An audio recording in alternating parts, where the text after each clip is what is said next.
Good morning students, my self Sandeep Girdhar. जैसा कि आपको पता है बेटा, आपका 7th क्लास का जो चैप्टर नंबर 15 है डाटा हैंडलिंग, हमने वो स्टार्ट कर रखा है और उसकी लास्ट एक्सरसाइज के आज हम जो लास्ट 3 क्वेश्चंस रहते हैं उसे हम इस वीडियो के अंदर कंप्लीट करेंगे और इन्हीं क्वेश्चंस के साथ जो आपका चैप्टर नंबर 15 है डाटा हैंडलिंग वो कंप्लीट हो जाएगा।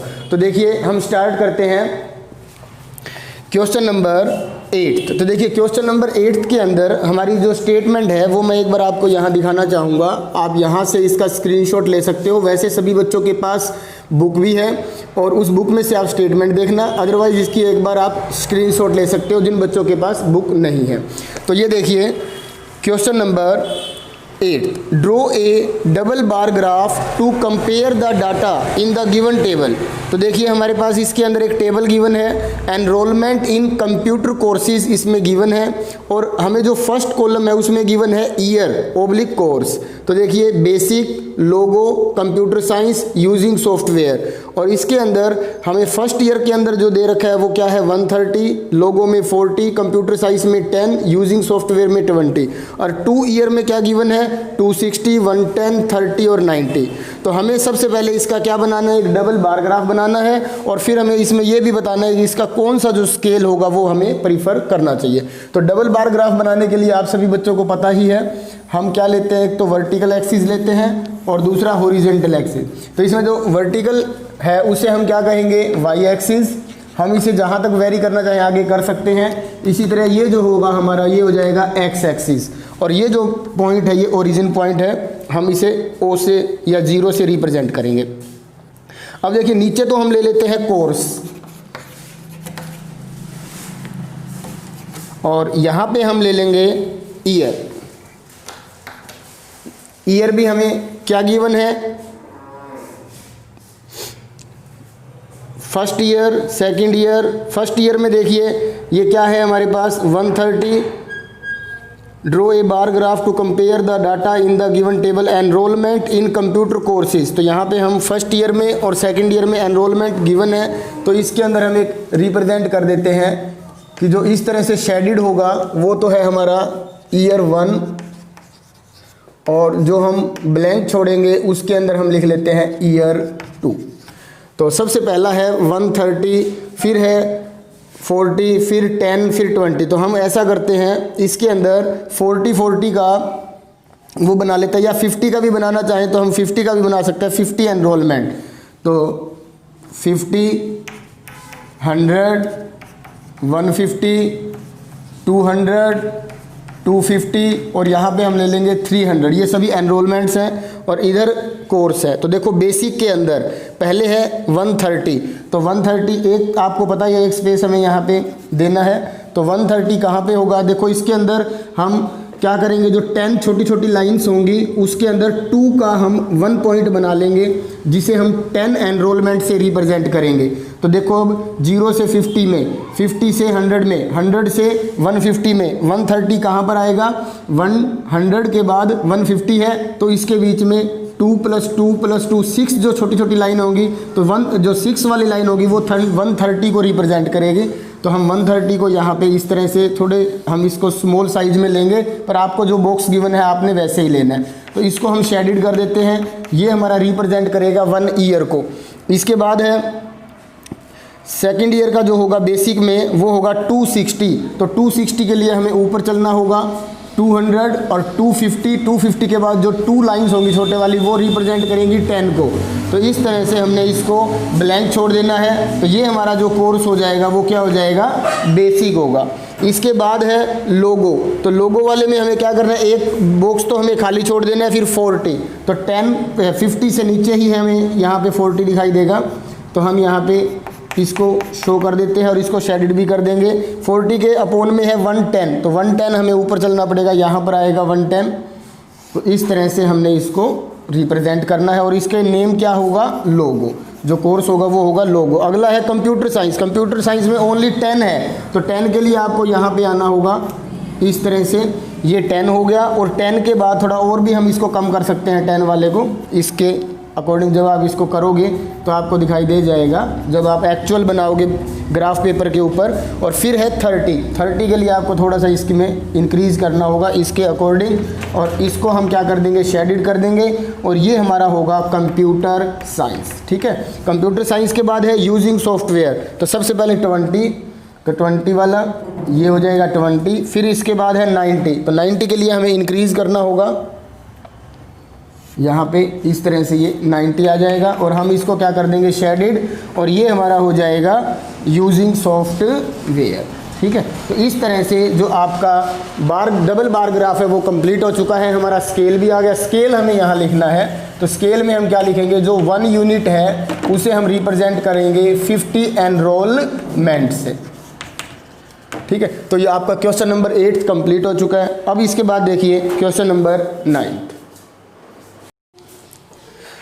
अब देखिए इसके बाद है क्वेश्चन नंबर 9।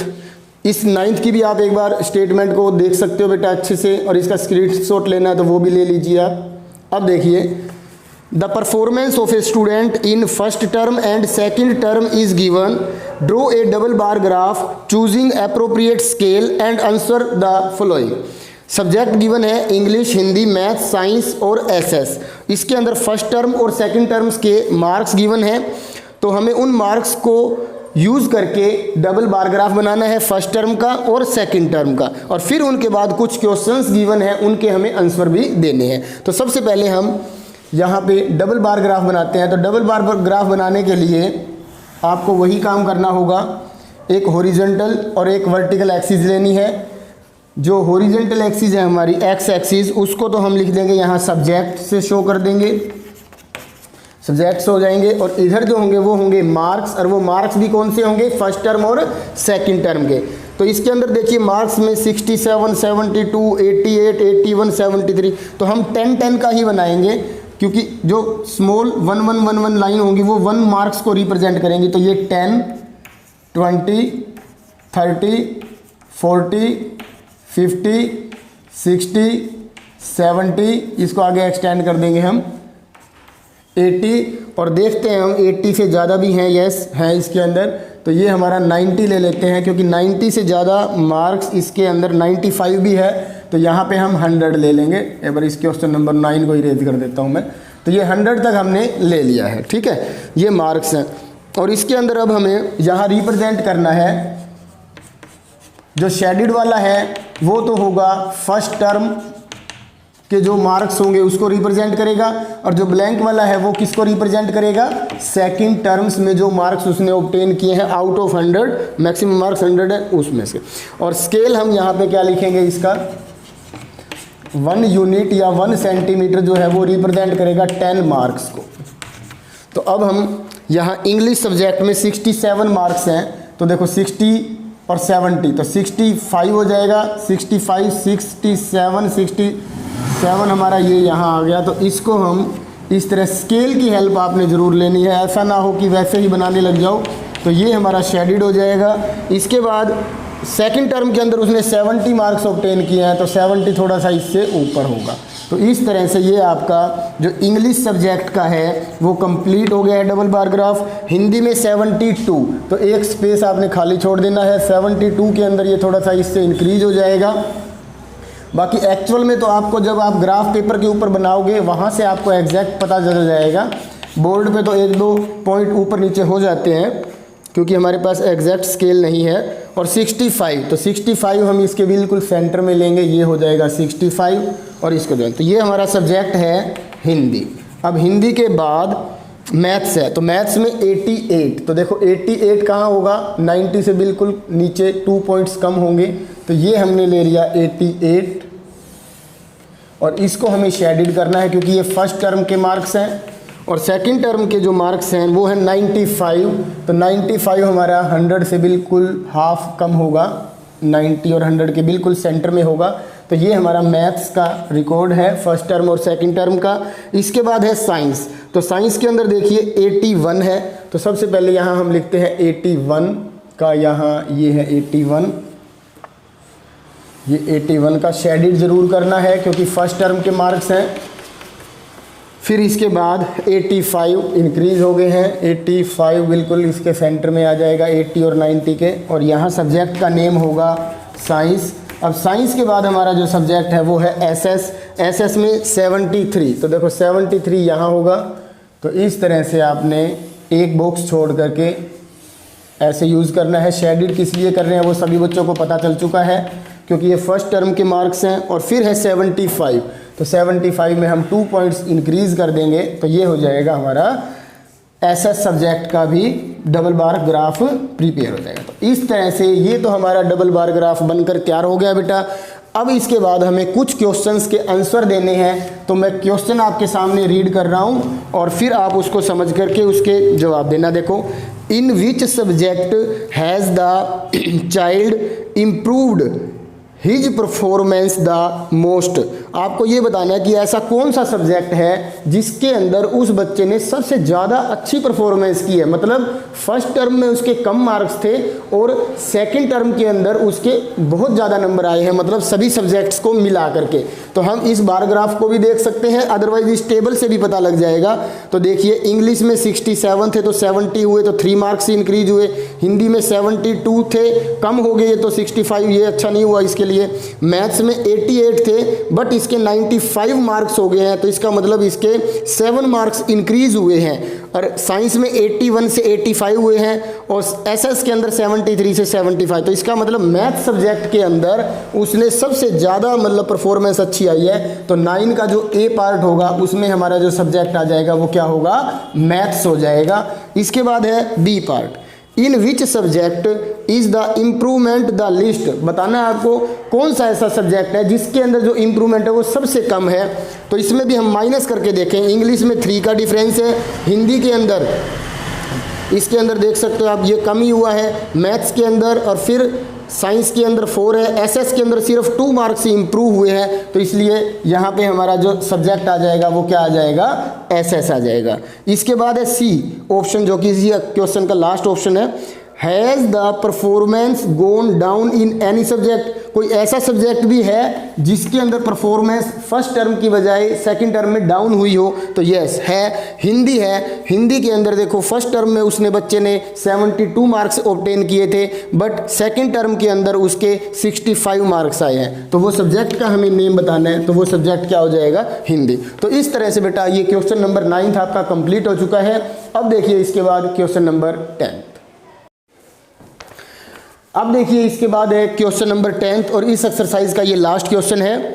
इसके अंदर भी आप देखिए बेटा ये एक डबल बार ग्राफ बना हुआ है और आपने इस बार ग्राफ को देख करके इन क्वेश्चंस के आंसर देने हैं। ये बार ग्राफ आपको बनाना जरूरी नहीं है, सिर्फ इसको रीड करना है, समझना है और फिर क्वेश्चंस के आंसर देने हैं। तो देखिए, the flowing graph shows the points scored in 5 games of basketball.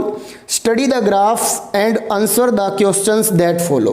देखिए 2 टीम है हमारे पास इसके अंदर, एक है आवर टीम और दूसरी है ओपोनेंट्स। तो देखिए आवर टीम का जो कलर है वो अलग है और ओपोनेंट्स टीम का जो कलर है वो अलग है। इस कलर से हमें पता लग रहा है कि ये कौन सी टीम के स्कोर है। तो इसके अंदर देखिए जो आवर टीम है उसने फर्स्ट गेम के अंदर या फर्स्ट मैच के अंदर उसने 18 मतलब पॉइंट्स लिए हैं और जो ओपोनेंट्स टीम है उसने कितने लिए हैं, 6 और 8 के बीच में आया हुआ है बेटा ये, तो 6 और 8 के बीच में 7 आएगा, तो इसने 7 लिए हैं। इसी तरह से सेकंड है, थर्ड है, फोर्थ है और फिफ्थ है। तो ये आप ज़रूर अपनी बुक को ओपन करके बैठना। अब देखिए इसका जो फर्स्ट क्वेश्चन है वो क्या है, how many games did our team win. हमें ये बताना है कि आवर टीम ने कितने गेम्स जो है वो विन किए हैं, जीते हैं। टोटल 5 गेम्स हुए हैं। तो हमें कैसे पता लगेगा कि उसने ये जीता है, तो जिसके अंदर आवर टीम के पॉइंट्स ज़्यादा हों ओपोनेंट से, इसका मतलब वो उसने क्या किया है, विन किया है। तो इसमें बार देखना है आपने, फर्स्ट गेम के अंदर जो आवर टीम का बार है वो बड़ा है किससे, ओपोनेंट से। सेकंड में बड़ा नहीं है, थर्ड में बड़ा है, फोर्थ में बड़ा नहीं है, फिफ्थ में बड़ा है। तो इसका मतलब 3 गेम्स ऐसे हैं जिसके अंदर आवर टीम ने क्या किया है, मतलब उसकी टीम जीती है। तो देखिए इसका फर्स्ट पॉइंट में हमारा जो आंसर आएगा वो क्या आ जाएगा, our team wins 3 games.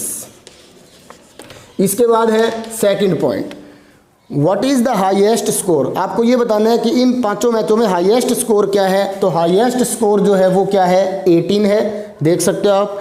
Who scored, कौन सी टीम ने ये स्कोर किया है, अवर टीम ने किया है, तो इसका आंसर आ जाएगा अवर टीम। और उसके बाद पूछता है इन विच गेम, कौन से गेम में, तो ये फर्स्ट गेम के अंदर है। तो फर्स्ट गेम के अंदर अवर टीम ने 18 पॉइंट्स सबसे ज़्यादा ऑब्टेन किए हैं। इसके बाद है third point, by how many points did our team win the third game. तो देखो थर्ड गेम के अंदर ये बताना है कि जो आवर टीम है उसने कितने पॉइंट्स से ओपोनेंट्स टीम से जीता है। तो इसके अंदर देखिए आवर टीम ने कितने ऑब्टेन किए हैं, 12 पॉइंट्स, और जो हमारी ओपोनेंट्स टीम है उसने कितने किए हैं, 3 पॉइंट्स। तो 12 में से 3 को माइनस कर दो तो 9 पॉइंट्स से विन किया है किसने, आवर टीम ने, किससे, ओपोनेंट्स टीम से। अब है इसके बाद fourth part, what is the opponents team highest score. तो आपको ये बताना है कि ओपोनेंट्स टीम का जो हाईएस्ट स्कोर है वो क्या है। तो आप देख सकते हो सेकंड नंबर का जो गेम है उसके अंदर ओपोनेंट्स टीम ने 14 पॉइंट्स ऑब्टेन किए हैं। बाकियों के अंदर 14 से क्या है, कम है, किसी में 7 है, तो किसी के अंदर 3 है, किसी के अंदर 10 है, किसी के अंदर फिर 10 है, पर 14 पॉइंट्स ऐसे हैं जो सबसे ज़्यादा ऑब्टेन किए हैं। तो इस क्वेश्चन के साथ बेटा आपका ये जो एक्सरसाइज है वो भी कंप्लीट हो चुकी है और ये चैप्टर भी कंप्लीट हो चुका है। और मुझे उम्मीद है कि आपने इसको बहुत अच्छे तरीके से समझा होगा और अब इसको देख करके आपने अपनी फेयर नोटबुक भी कंप्लीट करनी है। Thank you and have a nice day बेटा।